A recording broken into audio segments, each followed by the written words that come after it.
दोस्तों, जैसा कि हम सब देख रहे हैं कि जो ये इज़राइल और फ़िलिस्तीन की जो लड़ाई चल रही है,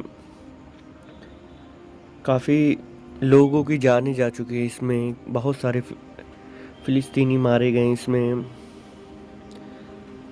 इज़राइल की मिलिट्री ने उन्हें मार डाला। तो इसी सब को देखकर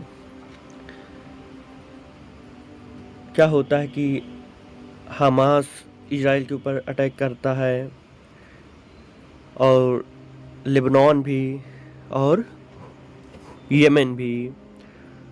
तो इसी बीच अब क्या हो रहा है कि अभी लेबनान ने जो काफ़ी एयर स्ट्राइक की थी तेल अवीव में, जो हिट करी तेल अवीव को, तो इसी को देखकर अब इतनी एयर स्ट्राइक्स छोड़ रहा है इज़राइल की। अब लेबनान में लगभग 560 लोग की जान जा चुकी है, और सिचुएशन काफ़ी ख़राब है वहाँ लेबनान की। अब कहा जा रहा है कहीं ना दूसरा गाजा ये बन जाए लेबनान। तो इसी को रोकने के लिए जो बड़े बड़े लीडर हैं सभी कंट्री के, वो बात कर रहे हैं कि इसको रोका जाए। क्योंकि अभी हम लोग वैसे ही देख रहे हैं कि इतना लॉस हो रहा है इससे मानव जाति का, फ़िलिस्तीनियों का बहुत लॉस हुआ है, और अशांति फैली हुई है पूरे मिडिल ईस्ट में। तो दोस्तों, हम लोग इसमें जानेंगे हिस्टोरिकल बैकग्राउंड की क्या कारण है कि आपस में क्यों लड़ाई हो रही है। तो चलो दोस्तों बात करते हैं। तो दोस्तों, जो ये इज़राइल और पैलेस्टाइन जो कॉन्फ्लिक्ट है, ये आज से नहीं हो रहा है, बहुत पहले से चला आ रहा है। बताया जा रहा है कि जो जहाँ पर आज इज़राइल है, वो कभी फ़िलिस्तीन हुआ करता था। पूरा फ़िलिस्तीन के अंदर था, फ़िलिस्तीन उसको कंट्रोल करता था।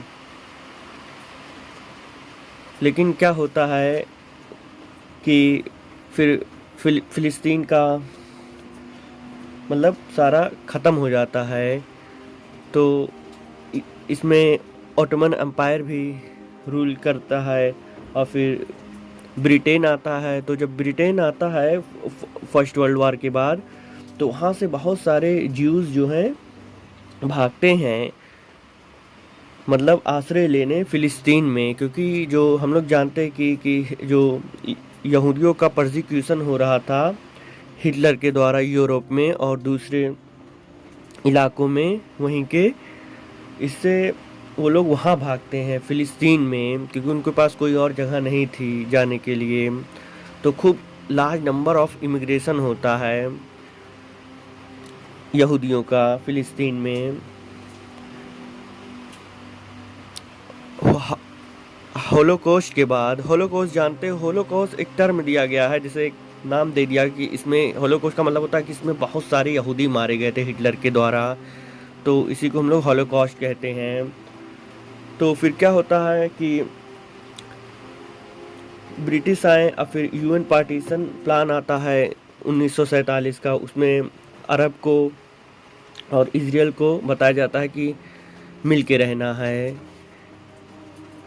तो 1948 में आज़ादी मिल जाती है इजराइल को। लेकिन और ऑस्लो अवार्ड्स भी किया गया ताकि शांति बनाई जाए 1990 के ऑस्लो अवार्ड्स में, लेकिन ये सब सफल नहीं हो पाता। तो 1948 में जब उसको आज़ादी मिलती है, तो क्या होता है कि इजराइल और अरब में वार होता है, और इस वार में इजराइल जीत जाता है। फिर 1967 के वार में क्या होता है कि इजराइल हरा देता है अरब लीडर्स को, और वहाँ से अपना साम्राज्य शुरू करता है। वेस्ट बैंक को, गाज़ा को, जेरूसलम को कैप्चर कर लेते हैं। तो तभी से ये शुरू हो जाता है कि इजराइल जो कर रहा है बहुत गलत है, इसको नहीं करना चाहिए था। अब मतलब अपने कंट्रोल में पूरा ले लिए हैं। तो इसी सब को देख कर वहाँ की जो अब नए नए ग्रुप बनने लगे हैं, जैसे पैलेस्टीनियन लिबरेशन ऑर्गेनाइजेशन को इस्टेब्लिश किया गया, ताकि हम लोग रिप्रेजेंट कर पाएँ फ़िलिस्तीन को एक मतलब उसको एक दर्जा दें कि ये देखो फ़िलिस्तीन का था, उनका वापस दे दिया जाए उनको उनका घर। कितने भी रेफ्यूजीज़ वहाँ से भाग गए जब ये सब लड़ाई हुई, कोई सीरिया में चला गया, लेबनान में चला गया, तो ऐसे सब चल रहा था।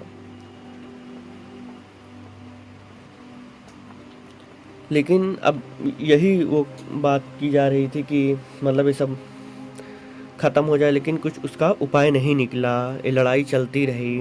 आज इजराइल जो है पूरी तरह से कब्ज़ा लिया है फ़िलिस्तीन को। और हाल ही में 7 अक्टूबर को एक ख़तरनाक हमला होता है इजराइल के ऊपर फ़िलिस्तीन हमास के द्वारा, क्योंकि हमास का कहना है कि जो इजराइल जो है फ़िलिस्तीनियों को मार रहा है और उन पे बहुत जुल्म और ज़्यादती कर रहा है, तो ये सही नहीं है। तो इसी के लिए वो लोग हमला करते हैं। अब हमला करने के बाद हमास के कि अब इतना वो लोगों ने इजराइल ने इतना नुकसान किया कि आज गाज़ा पूरा एकदम उसकी सिचुएशन बहुत ख़राब हो गई है। लोग भूखे मर रहे हैं, बीमारी आ गई है और न जाने बहुत सी चीज़ें उत्पन्न हो रही हैं वहाँ पर। सिचुएशन काफ़ी ख़राब है, ह्यूमैनिटेरियन क्राइसिस चल रहा है। तो इसी बीच अब क्या होता है कि जो यमन में हुदीज़ हैं, अब ये हुदीज़ कौन है? हुदीज़ दोस्तों ये पॉलिटिकल ऑर्गेनाइजेशन है और आर्म्ड विंग है। तो ये लोग 1990 में ये लोग अपनी मतलब विजयता पाते हैं। यमन में जो इंटरनल लड़ाई चल रही थी वहाँ पे ये लोग निकलते हैं वहाँ से 1990 में। इसको बहुत से देश जैसे अमेरिका और वेस्टर्न कंट्रीज़ इसको आतंकी संगठन मानती हैं, क्योंकि जो यहूदीज़ हैं ये खिलाफ़ है अमेरिकन टीचिंग्स के। वो लोग नहीं चाहते अमेरिका का प्रेजेंस वहाँ पर, क्योंकि वो लोग इस्लाम के एकदम कट्टर लोग हैं और ऐसा नहीं मानते कि अमेरिका का इन्वॉल्वमेंट हो या वेस्टर्न कंट्रीज़ का यमन में और पैलेस्टाइन में। तो अब इसी में यमन भी हमला करने लगा, हुदीज़ भी, और वहाँ से लेबनान और वहाँ से हमास। तो हुदीज़ ये हैं। अब लेबनान की अगर बात करते हैं तो लेबनान में जो हिजबुल्लाह है ये भी पॉलिटिकल ऑर्गेनाइजेशन है और आर्म्ड विंग है, इसको भी दर्जा मिल चुका है आतंकी संगठन का। ये लोग 1980 में इमर्ज होते हैं जब वहाँ वार चल रहा था, लेबनीज सिविल वॉर इजराइल के अगेंस्ट। और यमन का बता ही चुका हूँ कि यमनी सिविल वार जो चल रहा था, जो वहाँ पे इंटरनल एग्रेशन चल रहा था, उनकी बात तो अलग है। तो हिजबुल्लाह भी अब उतर आया है और हमास का तो वो इस्लामिक पॉलिटिकल ऑर्गेनाइजेशन है और इसे भी दर्जा मिल चुका है आतंकी संगठन का। तो ये तीनों को दर्जा दे दिया कि आतंकी संगठन है, क्योंकि ये तीनों की टीचिंग्स काफ़ी ख़तरनाक है। ये लोग अमेरिका का प्रेजेंस नहीं चाहते या मिडिल ईस्ट के अंदर। और हमास तो 1987 में निकल के आता है, उसका जो फाउंडेशन था 1987 में, और हिजबुल्लाह का 1980 में, और हुदीस का 1990 में।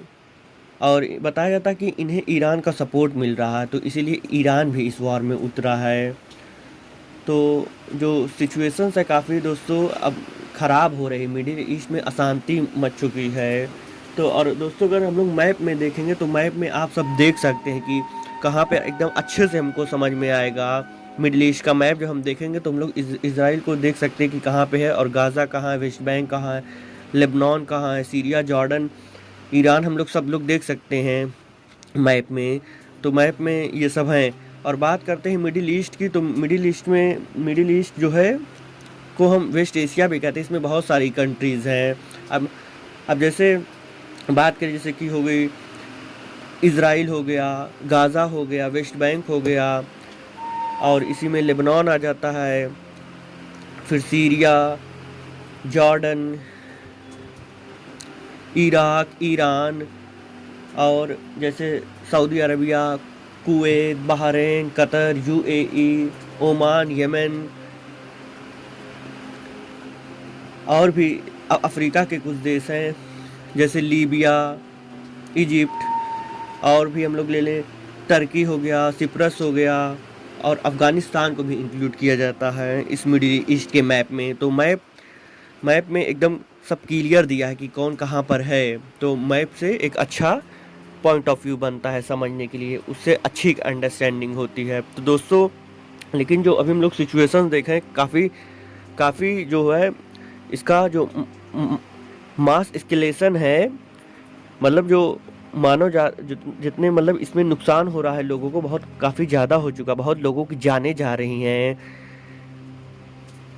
बहुत लोग जान अपनी खो चुके हैं लेबनान में, गाज़ा में खासकर बहुत सी ज़्यादा, लेकिन लेबनान में भी अब दूसरा गाज़ा बनने जा रहा है, क्योंकि वो लोग ग्राउंड इन्वेजन का अटैक करने को सोच रहे हैं। इजरायली सोच रहा है कि मतलब हम लोग अब ग्राउंड अटैक करेंगे। तो दोस्तों, यही है कि अब देखो आगे क्या होता है सिचुएशंस। और क्या सिचुएशन की बात करें तो सही बोल रहे हैं कि बहुत ही ख़तरनाक, एकदम तना तनी का माहौल हो गया है। अब इसमें धीरे धीरे हर एक कंट्री उतर रही है मिडिल ईस्ट की। अभी देखो इराक भी हमला कर दिया।